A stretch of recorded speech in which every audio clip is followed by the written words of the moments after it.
So today I have the pleasure of talking to Craig. Craig, would you like to introduce yourself and your business to the community?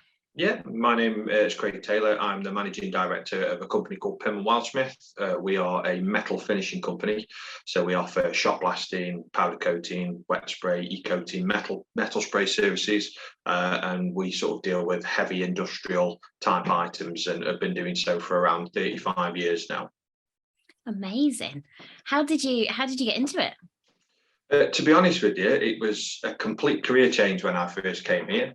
I was looking for something closer to home, not travelling, spend more time with my family, and joined the business in a very different position. Actually came to head up the customer services team. And within around 3 months of working here, I said, you don't need me doing this job. Actually, this team are a really good team. What needs some attention is the operation. So yeah, I was offered the position then sort of 3 months in to run the operation as operations manager. And I've been doing that for sort of 3.5 years.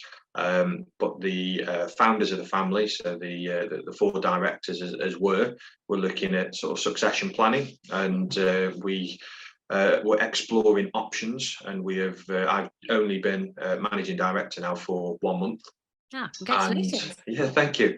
But we sort of have transitioned to an employee-owned business, so it's a real sort of exciting time for us as to what that means for the future. So yeah, quite a mixed history, if you like, over the last sort of 3.5-4 years, but been thoroughly enjoyable. No, you can tell, and it's so nice to hear of that kind of succession and season opportunities. Yes, definitely. I've been so thankful, really, that I've had directors sort of backing me to want to improve the business and push it forward, and then to hear about the sort of succession plans. It's been a fantastic opportunity for me personally, but it's been great that I've been able to sort of bring some of the individuals with me through the business, and that succession planning has been there for others as well. So it's a fantastic opportunity, and even more so now for employee ownership and what that looks like for the future. Yeah, perfect. Okay, so let's talk about your kind of customers. And do you have a favorite customer? Have you got a good story to share? I mean, one of our biggest customers. The only thing is we wouldn't be able to use their name, but we have a large customer that we've worked with for a long time, and they're just down the road from us, and we've had a relationship with them for sort of 35 years. And they make up a big proportion of what we do, and sort of subcontractors in the area that supply into them. So it's a very local network that we deal with, but we do sort of have ambitions to grow, and we have elements of our business that are outside of that supply chain, and that's where we're looking at sort of developing in the coming years as part of our strategy. So yeah, all customers present their challenges. They're all my favourite when I'm sat in front of them. But no, we have some really good customers that we've got really long-standing relationships with, which is great. No, perfect. It's what we like to hear. So going back a couple of years now, were there any business changes that you guys had considered, but then COVID made them a necessity? To be honest with you, we had a site closure for, I think it was 11 weeks, and we were operating at that time with around about 100 staff. So it was quite a shock when COVID hit, and our supply chain literally ground to a halt within 24 hours. I remember sitting in meetings in the January, February, and talking about the mitigation plans for COVID, and then one day everything just stopped. So that was a real hard time, but obviously the furlough scheme helped massively for us to sort of offset that cost. But we went from around 100 staff running the site to, I think, post-COVID, when we first came back, we had 15 heads running the site. So it was a huge impact. We got involved in some projects around sort of respirators and hospital equipment and things like this, which was great to be involved at that time. But other than that sort of brief closure, in some capacity, we have been running pretty much ever since. And although COVID is still with us and the legacy is still there, it's actually created a lot of opportunity for us, which has been fantastic. But again, presents its own challenges for trying to meet that demand as it is at the moment. Yeah, and of course. And is there anything that will stick with you and continue in that business? Have you got any examples of anything that changed because of COVID, but now has become business standard and best practice? I think probably it's not a massive tangible element, but we obviously had to embrace at that time flexibility. We're a family-run business, and we have a lot of staff that have young families, and again, childcare being disruptive, etc. Really pushed us as a business to think more flexibly about how our team work. So we've sort of embraced that as best we can. Coupling that with obviously employee ownership, we are now trying to think about how we can support the team as much as possible with rising energy costs. And again, it's the same for the business as well as obviously people at home. We're trying to sort of mitigate that and work through as best we can what those options are. So we're investigating things like working 4-day weeks, and we've been running productivity sessions where we can increase productivity but actually decrease the working hour with keeping the take-home pay the same. So that sort of flexibility of amending our working hours for the team has probably been the biggest thing that we've had to embrace in a post-COVID world. Yeah, and that always helps for staff retention and just keeping people happy in this world of the great resignation, as it's been called. Yes. No, definitely. And it is a challenge because the work that we do, it's tough, it's manual, it's dirty, it's dusty. It suits some individuals, but like you say, when in this strange time that we have at the moment, and labour being such a challenge, it has forced us to really think about how we are treating the team, how we're looking after them, how we're being as attractive as we possibly can.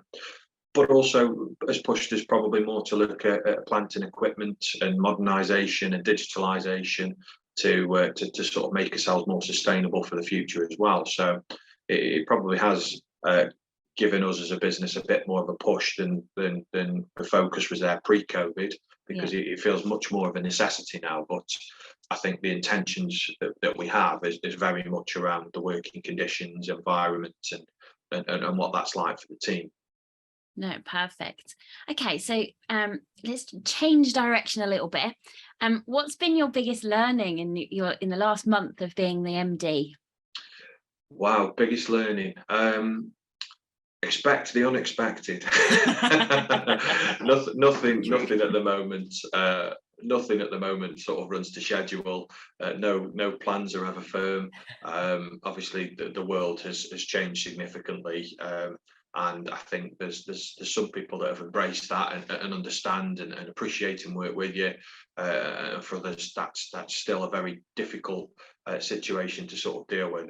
We're still experiencing a lot of disruption, but the one thing I would say is we've had to become much more resilient, much better communicators with our sort of team, with our customers, to ensure that we are as open and honest as a situation as it is at the moment. And part of a big challenge for us is we are right at the end of the supply chain of what we do before parts are actually fitted to machines. So it's a huge challenge that we're quite often waiting for something that probably should have been processed weeks, if not months ago. So yeah, it's been probably more than the last month. It's been a long time that we've had to sort of embrace that as part of the way the world is at the moment. No, it makes perfect sense. Thank you. And then looking back on your 18-year-old version of yourself, what would the advice be that you'd given what advice would you give yourself now? Wow, that's a question I wasn't expecting. 18 years old. Yeah, that's a long time ago now. That's a good question. I suppose, I think that the balance is probably the biggest thing. I think when I was that age, I still am, I suppose, very career driven, but the balance was very much chase the career, chase the salary. And now I have a sort of young family. I have 3 kids. Like I say, I was traveling. So yeah, I think if I could go back to myself, it would be, don't work too hard. Go with that drive and passion. It will take you places, but I think it's take stock as well of the personal element and ensure that balance is there, because it's so important. And all the cliches of people telling you that once you sort of get to adulthood and time rolls on, yeah, believe them, because it does really happen. Do you think you would have listened to yourself? Probably not, to be honest. Probably not. No. But yeah, I think, like you say, I mean, my son now, he's 10 years old, and I think, where has that 10 years gone? It's just astounding. But yeah, I probably wouldn't have listened to myself at that time, because I think at 18 years old that you've got the world at your feet and you think you're invincible. So perfect. And then kind of to round it off and to go in the other direction, but what inspires you now? Well, obviously we've had I've talked to you a little bit about our sort of journey and employee ownership, and it was actually only last week that I we celebrated that as a team, and I sort of briefed the team on our strategy and moving forward. But we've had quite a long and hard journey to get here. Actually, 10 months ago, we experienced an industrial fire, which actually happened the night before our initial transition date was booked. So obviously there's been a hell of a lot that we've had to deal with: disruption, plant equipment purchase and deployment, and it's delayed that transition by pretty much near as damn it 10 months. So to stand in front of the team and share that journey, some who were with us at the time, some who were newer faces, I talked to the team about how proud I was about the resilience of the team, and how on that morning after the fire had happened, I had that dawning of, will we still survive this? We'd come through Brexit, we were still in the sort of waves of COVID, and then to have a fire that literally crippled the site was inspiring to see how we dealt with that in the days and weeks and then months after, still now to this day. So I'm very proud of the team that I work with. I'm very proud of how resilient we are.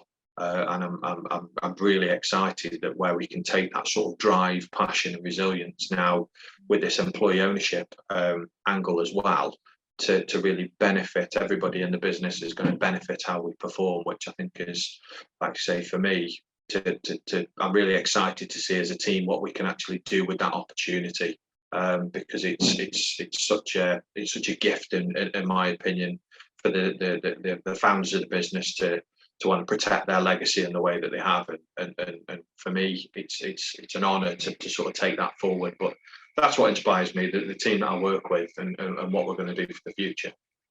Amazing. And it speaks volumes of the journey and just how the team can get through so much in such a short space of time. Definitely. Wow. Well, that wraps up the interview, and what a great ending that is of just how you know, in the face of a tragedy, how you can pull it back together, pull it back up, and keep soldiering on together. So thank you so much for sharing.